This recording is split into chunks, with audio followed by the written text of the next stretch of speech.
kolaborasi di saat ini adalah Betul. hal yang harus dilakukan, Pak. Kita harus Oke. buat collaborative tourism. Semua Oke. harus menjadi pemain pariwisata, Pak. Nah, kita adalah multiplier effect, kita adalah prime movers. Let's do it, Pak. Bisa kok Oke. kita lakukan.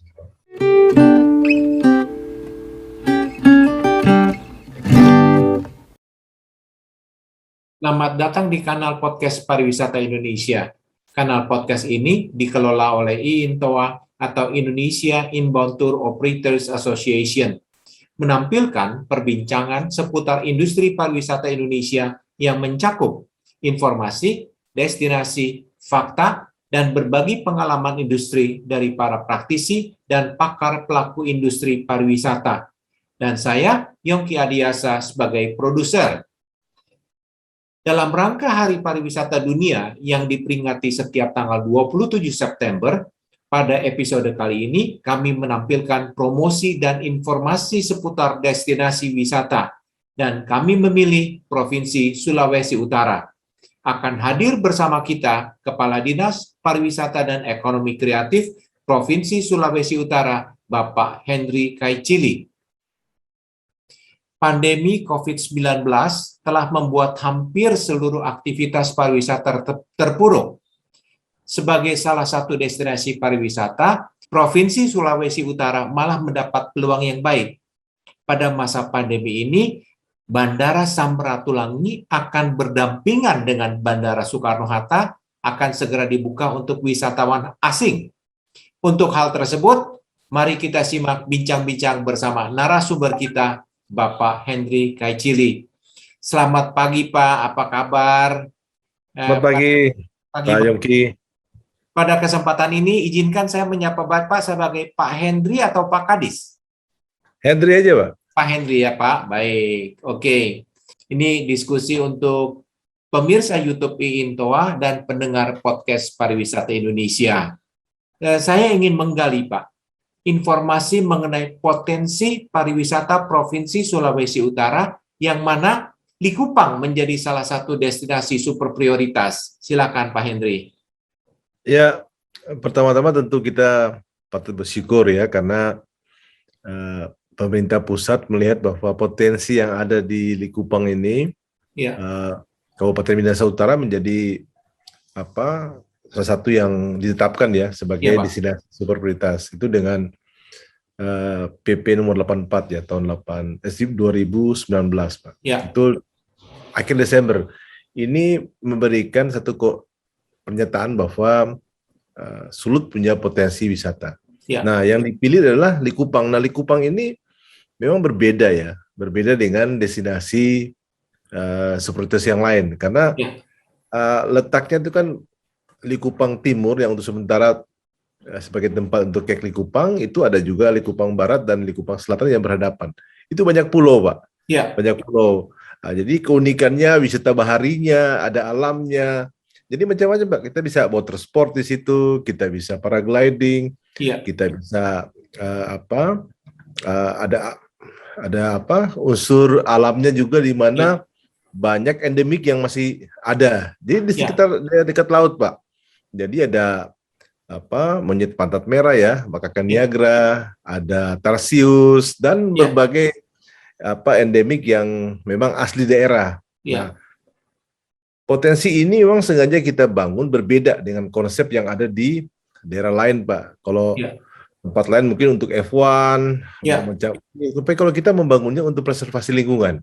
Bagaimana Likupang ini kita bangun agar environmental itu kita jaga, preservasi. Bagaimana orang berwisata, tetapi juga mereka bisa menikmati lingkungan yang masih fresh, ya. Jadi tidak akan ditemukan hotel yang menjulang, tetapi akan lebih kepada resort, luxury resort, ada glamping resort di situ yang luxury dan berbagai atraksi yang sebenarnya menyatukan antara masyarakat sekitar dan juga turis. Nah, ini yang membuat keunikan daripada Likupang yang memang walaupun kita paling bungsu, Pak, tapi konsep kita paling baik. Oke, mantap. Baik, Pak. Saya membaca visi dari Bapak Oli Dodo Kambe, Gubernur Sulawesi Utara, mengatakan bahwa menjadikan Sulawesi Utara maju dan sejahtera sebagai pintu gerbang Indonesia ke Asia Pasifik. Dan salah satu misinya adalah penguatan ekonomi yang bertumpu pada industri pertanian, perikanan, saya tekankan di sini adalah pariwisata dan jasa. Tolong Pak Hendri jabarkan tentang visi dan misi ini serta kebijakan Pemprov untuk mewujudkan hal ini, Pak. Ya, jadi pimpinan Provinsi Sulawesi Utara ini patut dikagumi, Pak Gubernur Ridho Kambe dan Wakil Gubernur Stephen Kando Ya. punya komitmen yang besar untuk membangun pariwisata. Nah, ini penting, Pak, karena kalau tanpa komitmen yang kuat membangun pariwisata juga berbeda ya hasilnya. Nah, ini juga harus diikuti dengan kabupaten kota dan juga turun semuanya kepada kepala dinas, camat, lurah dan sebagainya. Ya. Jadi ini suatu kesatuan bagaimana kita membangun pariwisata. Nah, visi dan misi ini sangat terkait, Pak. Bagaimana pintu gerbang ke Asia Pasifik ini, ke Pasifik ini menjadi satu penguatan kita untuk membangun Sulawesi Utara sebagai hub Indonesia bagian timur. Ya, bagaimana untuk secara laut, bagaimana kita bisa maksimalkan One Belt One Road policy-nya China itu untuk ke Indonesia. Kemudian bagaimana untuk penerbangan, ya kita juga beruntung sekali ya dengan infrastruktur yang ada dan komitmen penanganan COVID yang bagus juga menjadi salah satu target kita untuk menjadikan Sulawesi Utara sebagai pintu gerbang di Pasifik, Asia Pasifik lah kita sebut ya. Dan juga Jepang, ada kargo ya ke sana. Nah, semua ini tentu bertumpu kepada bagaimana penguatan ekonomi. Bagaimana kita membawa pariwisata sebagai sektor prime movers ya, sebagai sektor yang memberikan multiplier effect bagi sektor lainnya dapat bergerak.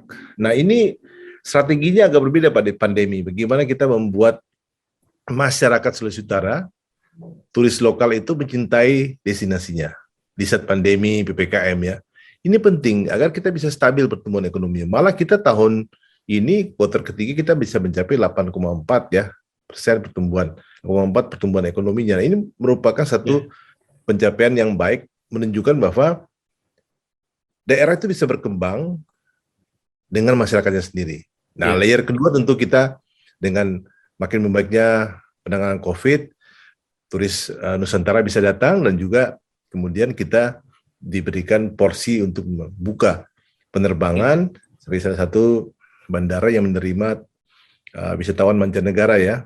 Nah, ini sangat mendukung kita untuk mengejar pertumbuhan kita, pertumbuhan ekonomi, dan juga meyakinkan pihak luar bahwa Sulawesi Utara sebagai bagian daripada Indonesia mampu menerapkan protokol kesehatan dengan baik.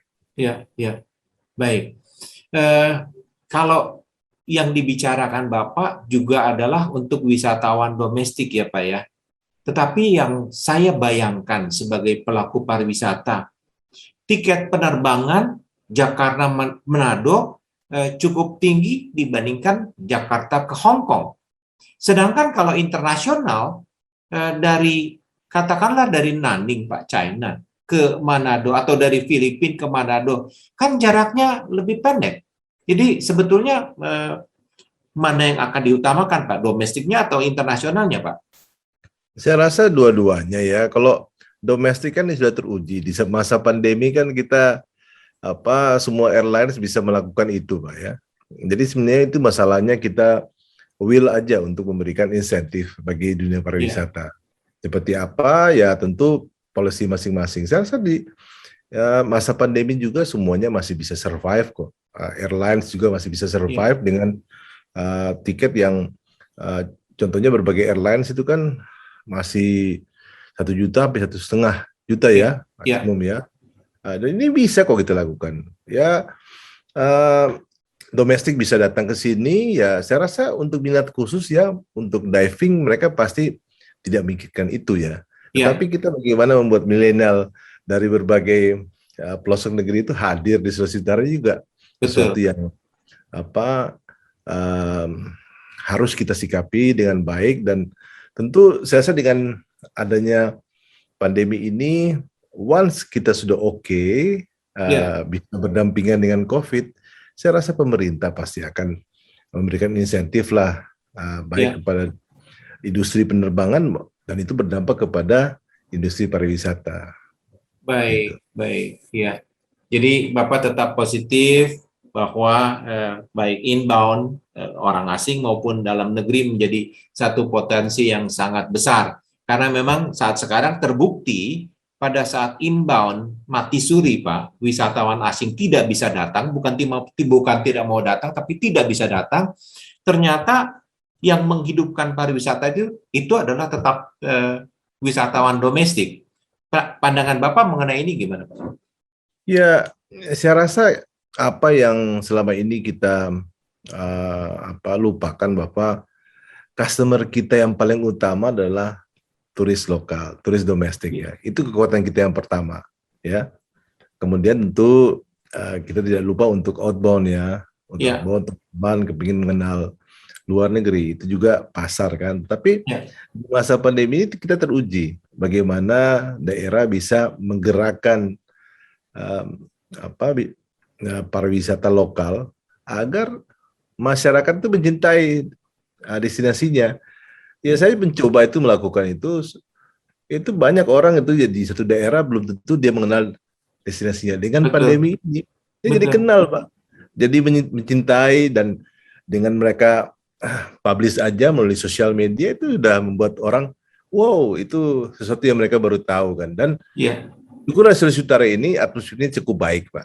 Hingga investor domestik lokal ya, mereka cepat untuk beradaptasi, tetap bangun destinasi baru, banyak bermunculan. Kemudian investor nasional ya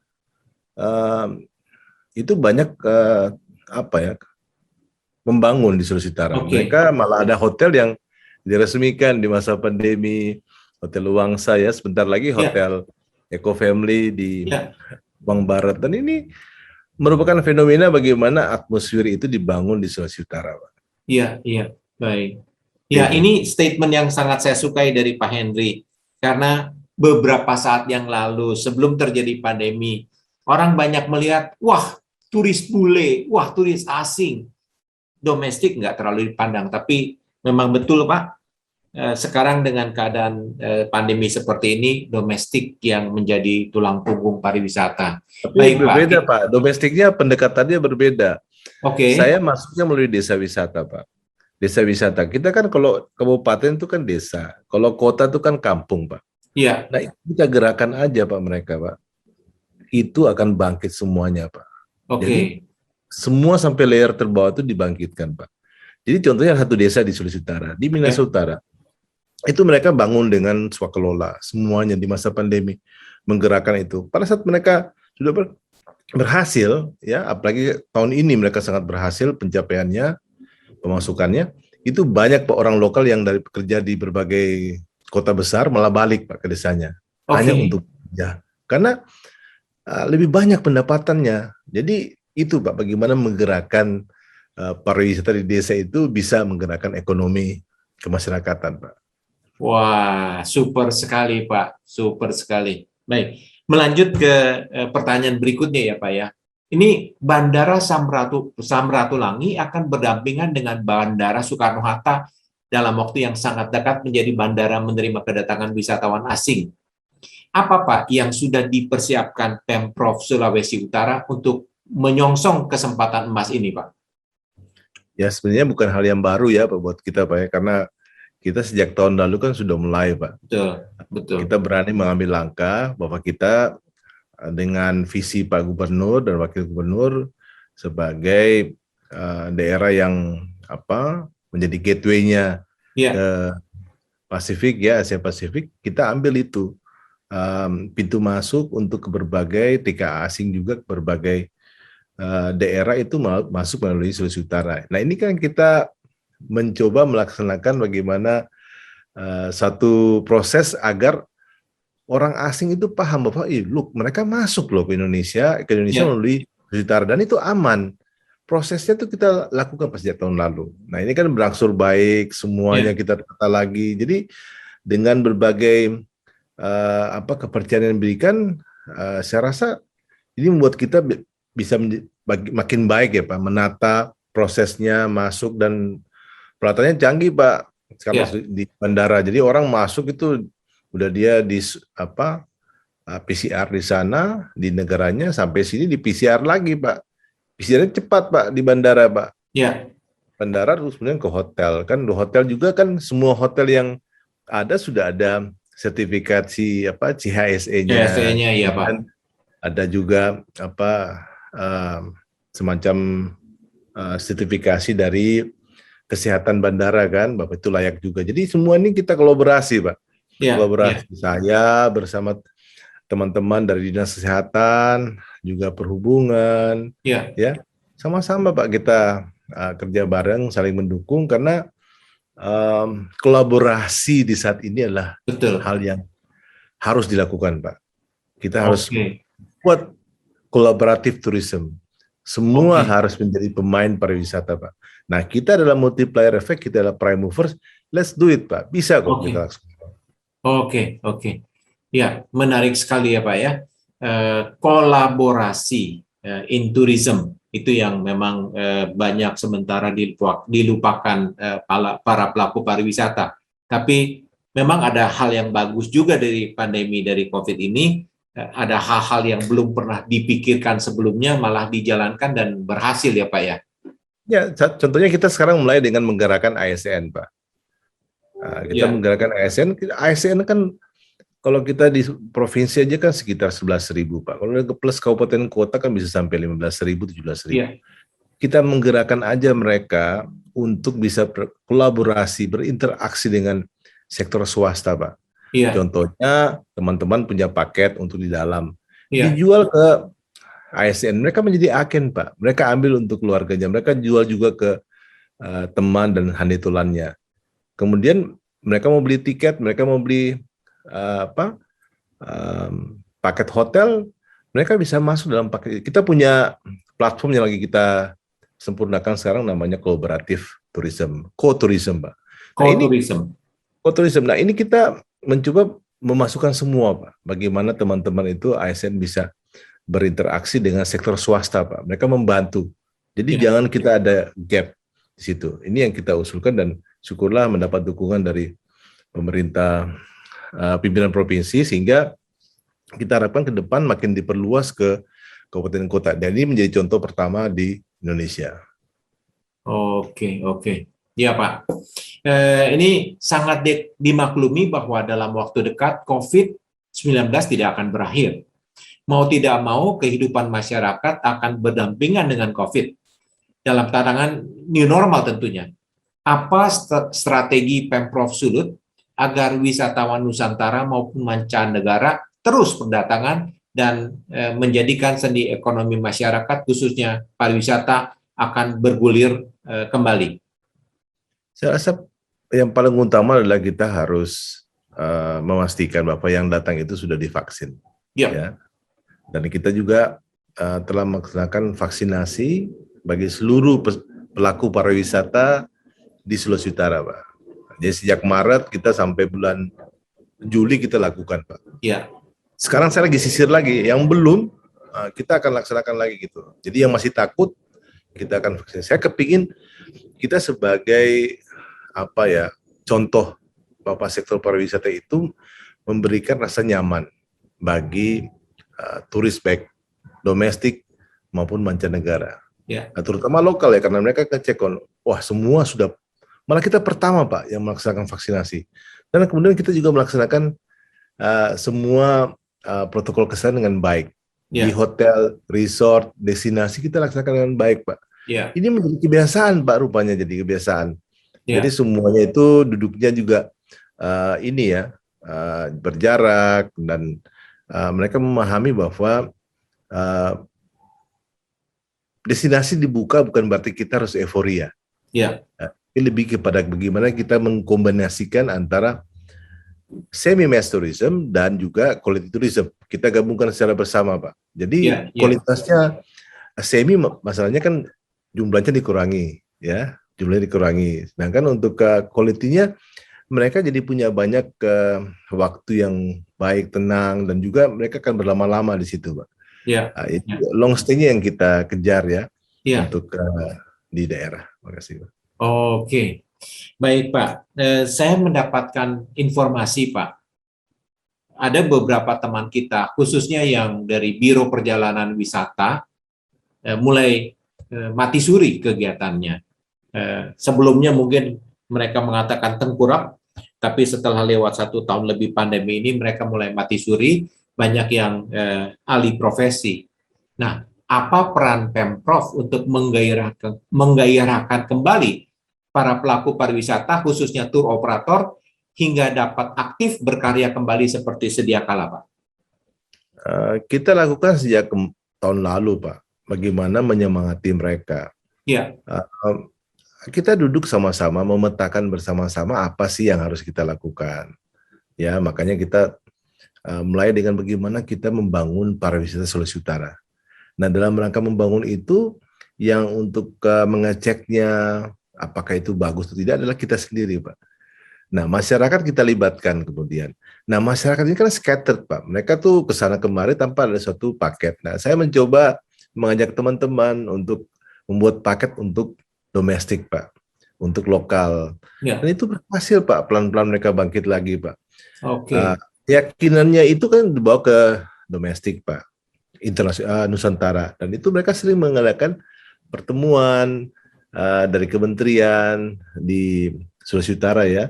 Dan ini membawa dampak, Pak. Dampak bagi para travel agent, tour and travel, dan juga bagi tour guide dan sebagainya. Jadi ini kan berdampak semuanya, Pak.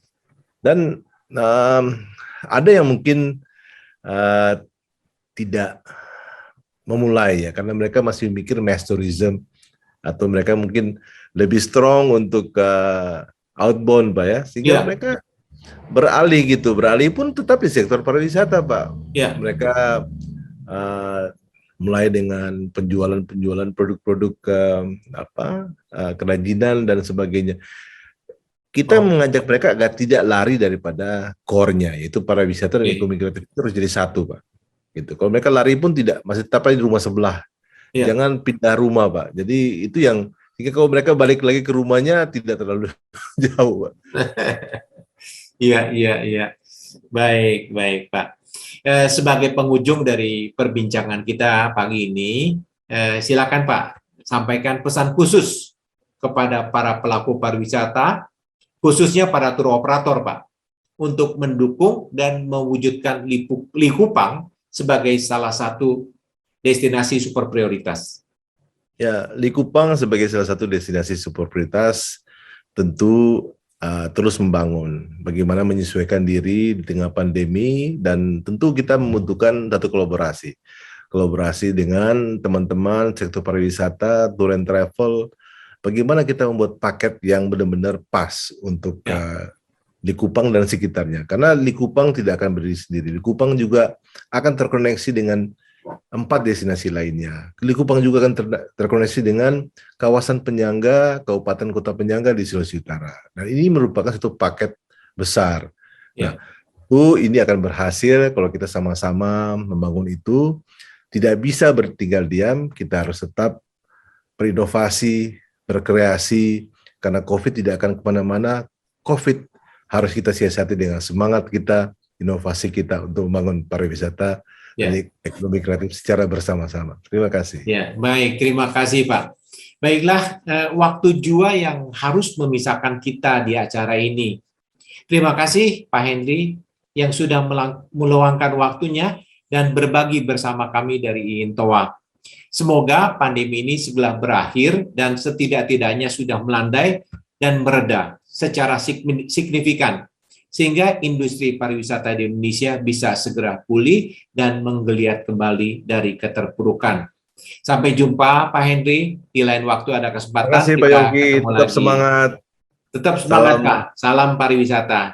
Salam pariwisata, salam untuk teman-teman. Sukses selalu.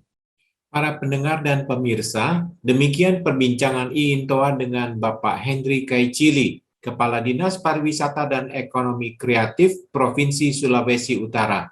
silakan memberi tanggapan atau komentar dan beri tanda like, share, serta subscribe. Terima kasih.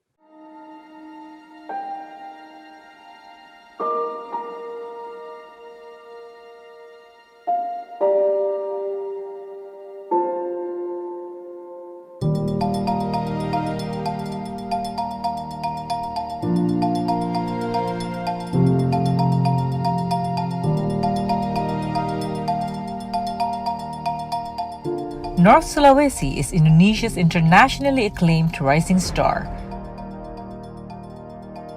The North Gate to the nation is famous for its Bunaken National Marine Park and Lembe Straits for its world-renowned diving sites, making it an international hub for yachters.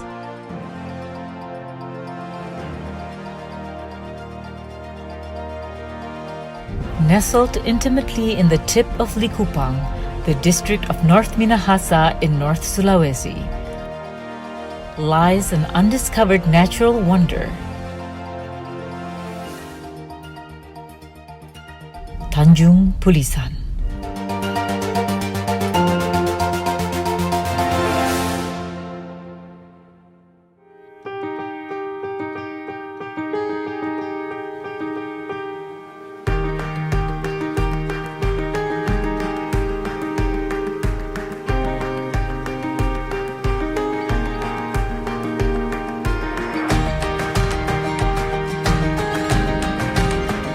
With the aim to advance the blue economy in the province, we will strike a harmonious balance between community empowerment, local economy revitalization, and eco-conscious tourism. It will be the first special economic zone for tourism in the province, pioneering the concept of an international resort conservatory and marine park. Di Sulawesi Utara masih butuh tambahan hotel banyak sekali. Yang menyampaikan itu dari maskapai, travel bureau menyampaikan ingin banyak sekali datang ke sini, tapi di sini ada yang sudah siap, ada yang belum siap. Ini pemerintah pusat ingin membackup hal yang belum siap tadi. Misalnya segera ini kawasan ekonomi khusus pariwisata diselesaikan, jalan-jalan yang belum lebar lebarin. Tol yang belum selesai segera selesaikan, mungkin tolnya Oktober rampung. Khusus untuk yang di Sulut ini saya melihat nggak ada masalah, udah kita identifikasi kok.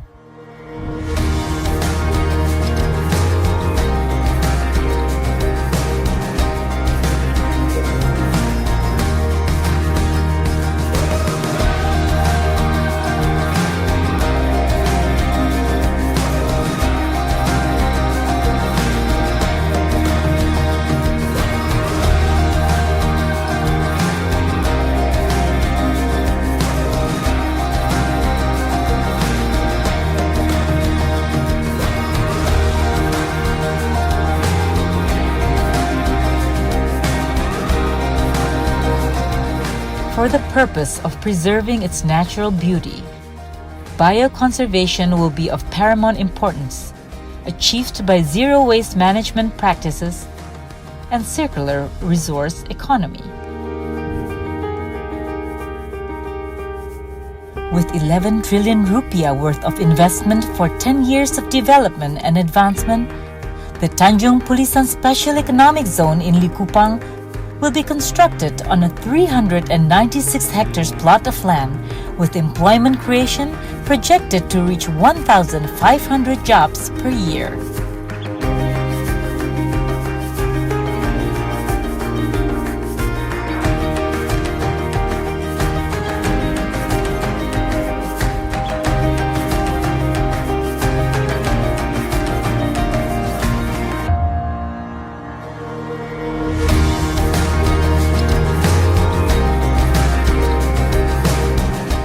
The first 3 years of development will be centered around establishing the infrastructure of the Tanjung Pulisan Special Economic Zone in Likupang.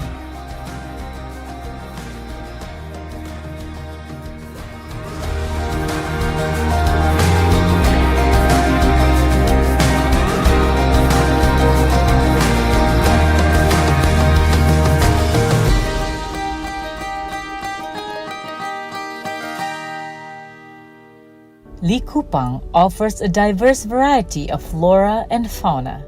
They are endemic to Sulawesi's natural territories, stretching from West Indonesia to the east, contained along the Wallace Line. It is a faunal boundary line drawn in the 19th century by Alfred Russel Wallace, well-known and honorable British naturalist and biologist. We have the duty to restore the diversity of flora and fauna endemic to the central and east Indonesia that is currently facing the threat of extinction. The Wallace International Conservatory and Marine Park serves as a knowledge conduit to educate visitors and promote the importance of nature conservation. This development will embody key elements of the world's most iconic destinations, namely the tranquil purity of Maldives, the carefree spirit of Ibiza, the referential aura of Bali, and the lush biodiversity of the archipelago.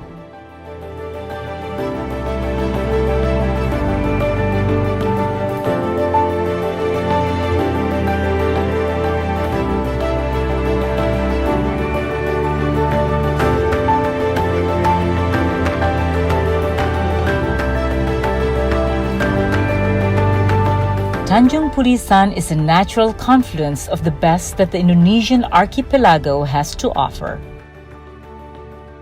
It is a testament to the combined ability of commerce, nature, and tourism, redefining economic, social, and environmental longevity.